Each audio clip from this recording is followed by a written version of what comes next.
This channel does not promote or promotion any illegal activities. All content provided by this channel is meant only for educational purpose only.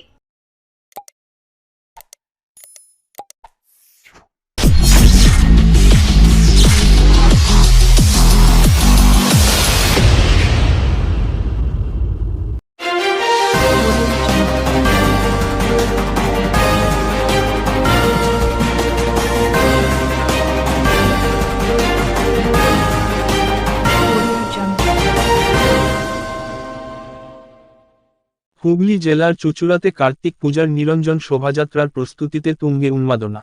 Hooghly জেলার সদর শহর চুঁচুড়া বর্তমানে কার্তিক পূজা এবং নিরঞ্জন শোভাযাত্রার প্রস্তুতিতে জমজমাট হয়ে উঠেছে। ঐতিহ্যবাহী এই উৎসবকে ঘিরে শহরের প্রতিটি কোণায় প্রাণের উচ্ছ্বাস লক্ষ্য করা যাচ্ছে। চুঁচুড়া সহ গঙ্গার তীরবর্তী বাঁশবেড়িয়া, শ্রীরামপুরের মতো অঞ্চলেও কার্তিক পূজার মঙ্গল ঘটনার ছোঁয়া পড়েছে। চুঁচুড়া হুগলি কেন্দ্রীয় কার্তিক পুজো কমিটির উদ্যোগে এবারে বিশাল আকারের নিরঞ্জন শোভাযাত্রার আয়োজন করা হয়েছে। আজ এক সাংবাদিক সম্মেলনের মাধ্যমে কমিটি জানান, চুঁচুড়া ও হুগলির বিভিন্ন এলাকায় মোট 104টি পূজা অনুষ্ঠিত হচ্ছে। এর মধ্যে 40টি পূজা কমিটি কেন্দ্রীয় কমিটির অন্তর্ভুক্ত। শুধু কার্তিক পূজাই নয়, মহাদেব পূজাও এই শোভাযাত্রার অংশ হতে চলেছে। আগামীকাল সন্ধ্যা 6:30 থেকে চুঁচুড়ার রাজপথে শুরু হবে নিরঞ্জন শোভাযাত্রা। এবারে শোভাযাত্রায় 24টি পূজা কমিটি ও অন্যান্য কয়েকটি সংগঠন অংশগ্রহণ করবে। বিশেষভাবে শোভাযাত্রায় 16টি লরির প্রতিমা এবং 8টি ট্রলির প্রতিমা অংশ নেবে। 12টি আয়োজক সংস্থা শোভাযাত্রা পর্যবেক্ষণ করে বিচার করবে। কেন্দ্রীয় কমিটির নিজস্ব বিচারকরাও শোভাযাত্রার আয়োজন ও শিল্পের দিক বিচার করবেন। চন্দননগর পুলিশ কমিশনারেট এবং চুঁচুড়া থানার তরফ থেকে নিরঞ্জন শোভাযাত্রার জন্য একাধিক নির্দেশিকা জারি করা হয়েছে। শব্দ দূষণ এড়াতে এবারে শোভাযাত্রায় ডিজে বক্স এবং শব্দবাজির ব্যবহার নিষিদ্ধ করা হয়েছে। শোভাযাত্রায় অংশগ্রহণকারী ও দর্শকদের মাদক সেবন নিষিদ্ধ করা হয়েছে। শোভাযাত্রার জন্য অ্যাম্বুলেন্স, অগ্নি নির্বাপক ব্যবস্থা এবং জরুরি হাসপাতালের রাস্তা সম্পূর্ণ উন্মুক্ত রাখা হবে। পৌরসভার পক্ষ থেকে শহরের বিভিন্ন স্থানে পানীয় জলের সুব্যবস্থা করা হয়েছে। চুঁচুড়ার কার্তিক পূজা শহরের ঐতিহ্যের সঙ্গে অঙ্গাঙ্গিভাবে জড়িত। কেন্দ্রীয় কমিটির উদ্যোক্তারা জানান, অতীতে বণিক সম্প্রদায়ের লোকেরা অধিক পুত্র প্রাপ্তির আশায় এই পূজার প্রচলন করেন। সেই প্রাচীন রীতির ধারাবাহিকতায় শতাধিক পূজা এখনও চুঁচুড়া শহরের গর্ব। একটি পূজা এবারে শতবর্ষ উদযাপন করতে চলেছে। উদ্যোক্তারা জানিয়েছেন, এবারের শোভাযাত্রা সম্পূর্ণরূপে সুশৃঙ্খল ও শান্তিপূর্ণ করার জন্য কেন্দ্রীয় কমিটি বদ্ধপরিকর। তারা আশা করছেন, ঐতিহ্যের সঙ্গে আধুনিকতার মিশেলে এই শোভাযাত্রা চুঁচুড়ার নামকে আরও গৌরবান্বিত করবে। আগামীকাল সন্ধ্যায় চুঁচুড়ার রাজপথে সেই মহোৎসবের সাক্ষী থাকতে প্রস্তুত শহরবাসী। আমাদের হুগলি চুঁচুড়া যে কার্তিক পুজোর আমাদের কমিটি আছে, সেন্ট্রাল কমিটি, সেই কমিটির আন্ডার কমিটির অধীনস্থ আমাদের এখানে 104টি পুজো হচ্ছে। তার মধ্যে আমাদের 40টি কমিটি আমাদের সঙ্গে যুক্ত আছে। আর তাদের মধ্যে 40টার মধ্যে আমাদের 24টা কমিটি এবার নিরঞ্জন শোভাযাত্রা অংশগ্রহণ করছে। এবং এখানকার কার্তিক পুজোতে কি শোভাযাত্রার নাম রয়েছে? শোভাযাত্রাটা এখানে একটু চালু আছে দীর্ঘদিনের, এবং চুঁচুড়া শোভাযাত্রার নাম আছে এখানে। বিভিন্ন এখানে অনেক পুরনো আদি বারোয়ারি আছে, মহাদেব পুজো কমিটিরাও আছে, তারা এর সঙ্গে যুক্ত আছে। কার্তিক পুজোতে কি শোভাযাত্রার আকর্ষণ বেশি? এখানে আকর্ষণটা অবশ্যই বেশি, এটা অস্বীকার করা যায় না। কিরকম সেটা? শোভাযাত্রা এখানে মানুষ দেখতে আসে। কার্তিক পুজোর স্থানে যেখানে পুজো হয় সেখানে বেশি লোকজন সমাগম হয় না, কিন্তু কার্তিক পুজোর শোভাযাত্রায় পুজো শহরে মানে রাস্তা পুরো একদম ভিড়ে ভর্তি থাকে এবং তারা দেখতে আসে কিভাবে হচ্ছে। কতগুলো শোভাযাত্রা অংশগ্রহণ করছে? দেখুন, আমাদের অফিসিয়ালি 24টা শোভাযাত্রা আমাদের রেজিস্টার এবং তারা আমাদের আবেদন করেছে। তাছাড়াও 2-4টা হয়তো বাড়িতেও পারে। এই নিয়ে কি প্রতিযোগিতাও করেন আপনারা? অবশ্যই আমরা প্রতিযোগিতা করি। আমাদের প্রতিযোগিতা চাপাতলা তারক শেঠের বাড়ির উল্টো দিকে চাপাতলা পাম্পের পাশে হচ্ছে।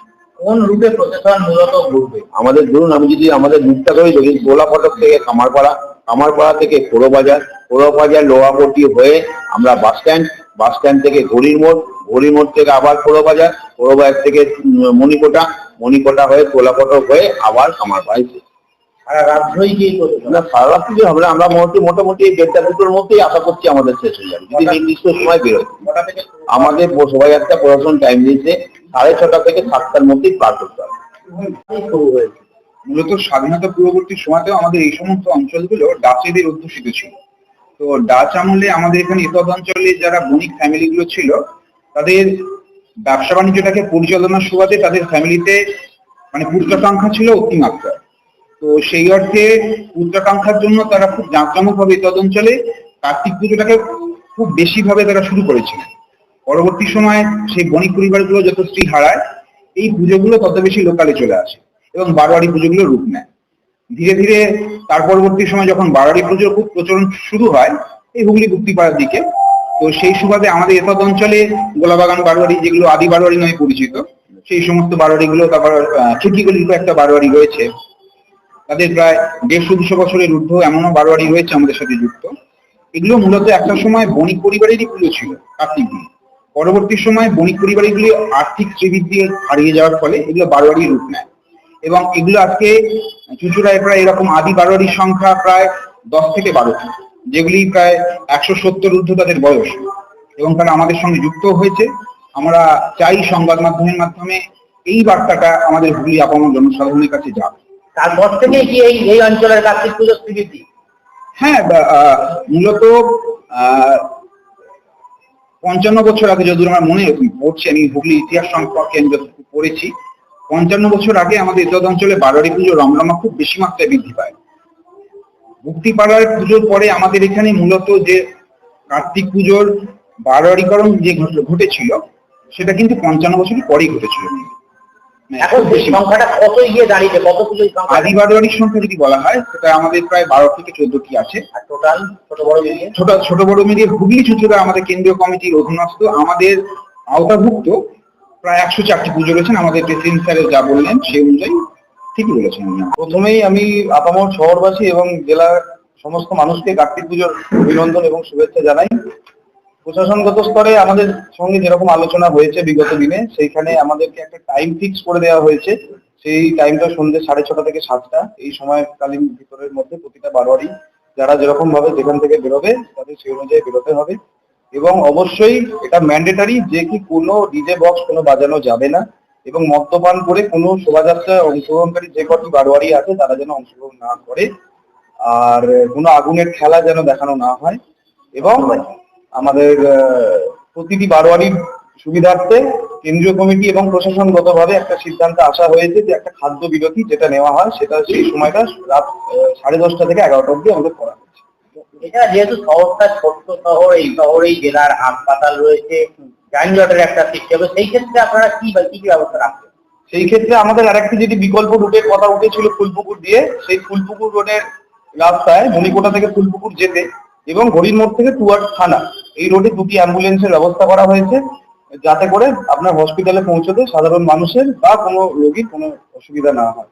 এবং পুলিশের পাশাপাশি কি আপনাদের কেন্দ্রীয় কমিটির সদস্যরাও কি রাস্তায় থাকবে? কেন্দ্রীয় কমিটি ভলেন্টিয়াররা অবশ্যই থাকবে রাস্তায়। আর শুধু অ্যাম্বুলেন্স নয়, ওই দিনকে আমাদের আপনার প্রতিটি মোড়েই আমরা চেষ্টা করছি, হয়তো প্রতিটি মোড়ে না হলেও 2-1টা অন্তর মোড়ে জলের গাড়ি থাকবে এবং ওই দিনে পাম্প চালানো হবে যাতে সারাদিনটা জল পাওয়া যায় এবং কোলাফটক বাস স্ট্যান্ড এবং আপনার ঘড়ির মোড়, এই 3টি জায়গায় যে পাবলিক টয়লেট আছে সেই পাবলিক টয়লেট দিবারাত্র খোলা থাকে।